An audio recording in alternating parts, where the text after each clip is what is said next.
یعنی اس کا موضوع ہے کہ وہ 7 کون سے عمل ہیں کہ اگر کسی کے اندر یہ 7 کوالٹیز یا 7 عمل اگر پائے جائیں تو شیطان اس پہ تسلط نہیں کر سکتا. یہ عنوان ہے درس کا. عنوان کیا ہے؟ شیطان.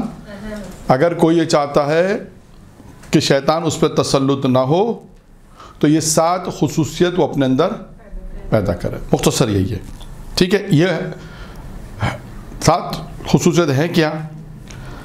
تاریخ نے ایک واقعہ لکھا جناب عیسیٰ کے زمانے کا، اور اس واقعے کے بعد یہ چیزیں ہمارے سامنے آئیں کہ پھر اس کے جناب عیسیٰ، یہ جو جملہ میں نے جو شروع میں کہا یہ جناب عیسیٰ نے کہا تھا کہ جناب عیسیٰ نے کہا تھا کہ یہ 7 خصوصیت جس کے اندر ہوگی شیطان اس پہ تسلط نہیں حاصل. تو موضوع یہ بنا دیا ہم نے کہ 7 خصوصیت ایسی ہیں کہ شیطان اس پہ تسلط حاصل نہیں کر سکتا. داستان اس طرح سے کہ جناب عیسیٰ کے زمانے میں ایک خاتون تھی. خاتون بالکل اذان کا جب اذان کا وقت ہوا اول وقت میں اس نے نماز شروع کی. نماز جیسی اس نے شروع کی تو شیطان نے وسوسہ اس کے دماغ میں ڈالا کہ وسوسہ ڈالا، اور وہ حقیقت بھی تھا. یعنی کیا تھا کہ اس کا چھوٹا ایک بچہ تھا جو تندور کی طرف جا رہا تھا. اس زمانے میں جو تندور ہوا کرتے تھے آپ ذہن میں رکھیے گا، اور اس تندور کی طرف جا رہا تھا. اب اس نے کہا کہ یا پھر میں نماز کو توڑ دوں یا بچہ اگر تندور میں گرتا ہے تو، مطلب اس زمانے کا تندور، آج کا تندور گہرا تندور نہیں کہ بولا مولانا ویسے ہی چوٹ لگ جائے گی. اب تندور لکھا ہے. اس زمانے کا تندور مختص جو بھی ہوگا، ہو سکتا ہے بہت گہرا نہ ہو، اس میں کوئی وہ نہیں لکھی تندور کیسا تھا. تو اس نے اس نماز کو کنٹینیو کیا اور بچہ اس تندور میں گرا. اب یہاں پہ ممکن ہے کوئی سوالات کرے، لیکن اس سے پہلے کہ کوئی سوال کرے کہ تندور میں گرنے کا وہ محفوظ کیسے رہا، اس کا جواب ہارون مکی کا واقعہ ہے. ٹھیک ہے، میں جواب نہیں دے رہا، یعنی واقعہ بیان نہیں کر رہا، جواب دے رہا ہوں صرف. جناب ابراہیم کا واقعہ بھی آ سکتا ہے، جناب ہارون مکی کا واقعہ ہے کہ اس سے پہلے کوئی سوال کرے تو تمام چیزیں ممکن ہیں کہ بچہ وہاں گرے اور محفوظ رہے. جب اس نے دیکھا کہ جب اس کا شوہر آیا، اسی اسنا میں لکھا ہے کہ اسی اسنا میں گھر میں شوہر آیا، اس نے بچے کی رونے کی آواز دیکھی تو بچے کی رونے کی آواز کہاں سے آ رہی تھی؟ دیکھا بچہ صحیح و سالم ہے اور بیوی نماز پڑھ رہی ہے. اب وہ جناب عیسیٰ کے پاس گیا بچے کو لے کر اور کہا کہ سارا ماجرا بیان کیا. جناب عیسیٰ اس کے گھر آئے.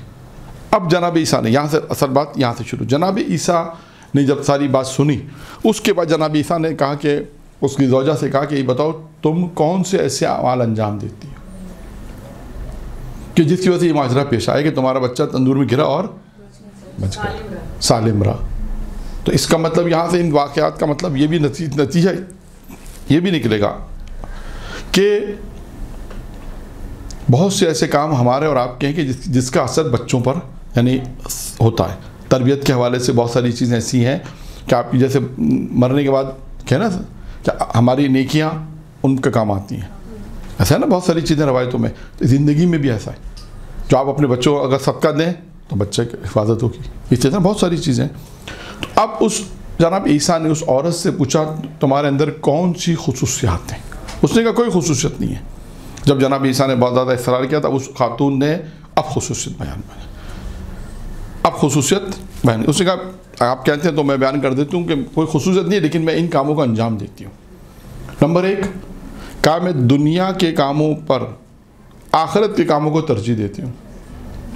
اگر میرے سامنے 2 امور آ جائیں، 2 کام آ جائیں، ایک دنیا کا ایک آخرت کا، تو میں کیا کرتی ہوں؟ آخرت کے کام. یعنی آخرت کو یاد رکھنا. یہاں پر امیر المومنین علی بن ابی طالب علیہ الصلوۃ والسلام کی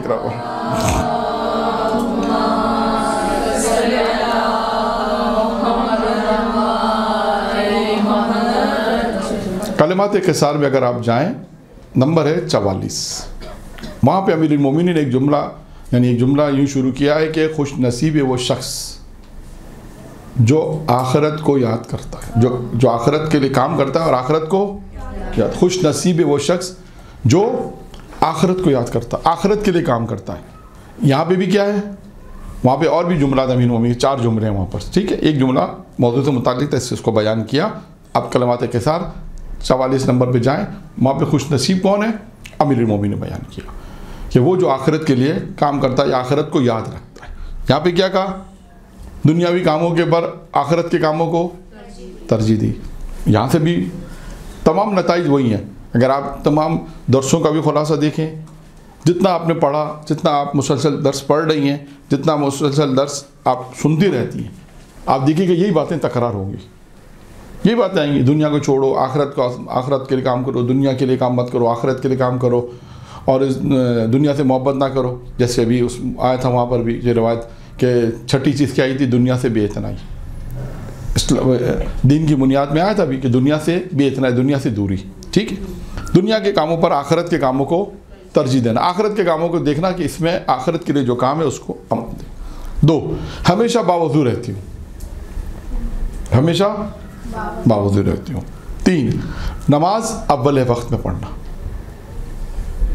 یہاں پہ میں ایک واقعہ سنا دوں، شاید پہلے بھی سنایا ہوگا کیونکہ بورید ہے اس لیے سنا رہا ہوں. تہران کی مسجد میں، تہران میں ایک شخص تھا جو مسجد میں اذان سے پہلے آتا تھا، نماز سے پہلے، یعنی اذان سے پہلے، اذان شروع ہونے سے پہلے وہ مسجد کے دروازے پہ آ جاتا تھا. 60-65 سال کا، لکھا کہ ضعیف شخص تھا. اور لوگوں نے دیکھا کہ ہر روز نماز سے پہلے آ جاتا ہے، صبح کی نماز سے پہلے دروازے پہ آ جاتا ہے، کیونکہ وہ ٹائمنگ مسجد جو ہے وہ ٹائمنگ ہوتی تھی کھلنے کے، بعض اوقات مسجدیں بند ہو جاتی ہیں. لیکن ظہر اثر میں بھی دیکھا یہ پہلے آتا ہے، مغرب عشاء میں بھی پہلے آتا ہے، اور ظہر اثر میں. تو اس سے پوچھا اس وہاں کے نمازیوں نے کہ ہم نے نوٹ کیا کہ تم اذان سے پہلے مسجد میں آ جاتے ہو، یعنی اول وقت میں وہ نماز پڑھتا تھا. تو اس سے پوچھا کہ کیا وجہ ہے؟ اب دیکھیں اس نے وجہ کیا بتائی. اس نے کہا میں مشہد میں تھا، میری جوانی اور میری زندگی مشہد میں گزری ہے، اور مشہد میں ایک روحانی، ایک عارف عالم تھے، آیت اللہ حسن نخودی. ان کے بہت سے وظیفے اور بہت سے مجرب عمل بھی ہیں. ٹھیک ہے، کہا میں ان کے پاس گیا، یا ان کا واقعہ یا ان کے پوتے کا، میرے ذہن میں نہیں ہے لیکن انہی کا نام لیا جہاں تک مجھے یاد ہے. کہا میں جب ان کے پاس گیا تو میں نے ان سے اپنی 3 مشکلات بیان کی. کیا بیان کی؟ 3 مشکلات. نمبر 1، کہا میری شادی نہیں ہوئی. نمبر 2، میرے پاس کاروبار نہیں ہے. نمبر 3، میں نے حج نہیں کیا. کہا میں چاہتا ہوں یہ 3 کام جلد سے جلد انجام پذیر ہو جائے، شادی بھی جلدی ہو جائے، کاروبار بھی اچھا مل جائے، اور حج بھی ادا ہو جائے. تو انہوں نے اس وقت مجھے تینوں کاموں کی جو کلید، جو چابی بیان کی، وہ ایک چیز تھی. وہ کیا تھی؟ نماز. وقت پہ نماز، اول وقت میں نماز. ٹھیک ہے، مجبوری کا آ جائے، کوئی سوال کرنے سے پہلے مجبوری ایک الگ چیز ہے، لیکن انسان کوشش پوری کرے. اول وقت. تو اس خاتون نے کیا کہا؟ تیسری صفت کیا تھی؟ اول وقت. نمبر 4، اگر کوئی مجھ پر ظلم کرتا تھا تو میں اپنا معاملہ خدا پر چھوڑ دیتی تھی اور کہتی تھی خدا تو اس سے حساب لے گا. نمبر 5، اللہ پر راضی رہتی ہوں زندگی کے کاموں میں. یہ آگے ابھی اللہ پہ رضایت کہاں آیا تھا؟ اللہ کی تقسیم پہ راضی رہنا بھی آیا تھا. آج کہاں پر آیا تھا؟ 12 جملات میں آخری جملہ یہی تھا، آخری جملہ یہی تھا، اللہ کی رضا پر راضی رہنا. نمبر 6، جب کوئی میرے دروازے پر آتا ہے تو خالی ہاتھ نہیں آتا، میں کچھ نہ کچھ اسے ادا کر دیتی ہوں. نمبر 7، نماز شب کو ترک نہیں کرتی.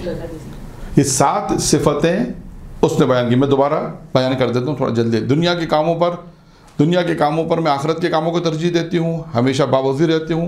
نماز اول وقت میں. اگر کوئی مجھ پر ظلم کرتا ہے تو میں اپنا معاملہ اللہ پر چھوڑ دیتی ہوں، اللہ پر راضی رہتی ہوں. زندگی کے کاموں میں جب کوئی میرے دروازے پر آتا ہے، سوال کرتا ہے تو خالی ہاتھ نہیں لوٹاتی، کچھ نہ کچھ دیتی ہوں. اور آخری کا نماز شب کو ترک نہیں کرتی. جب یہ 7 صفتیں سنی جناب عیسیٰ نے تو کیا کہا؟ خدا عورتوں کو نبی نہیں بناتا. اگر عورتوں کو نبی بناتا تو تم کو نبی بناتا.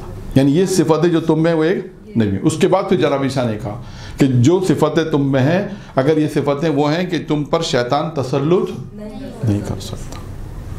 یہ روایت اس حوالے سے بھی ہے کہ اگر آج کے دور کے اندر اگر کوئی چاہتا ہے کہ اس پہ شیطان، آج کے ہر دور میں، ہر زمانے کے دور میں ہے، اگر وہ کوئی چاہتا ہے کہ شیطان اس پہ تسلط نہ کرے تو اس 7 صفتوں کو اپنے اندر پیدا کرے تو شیطان اس پہ تسلط نہیں کرے گا.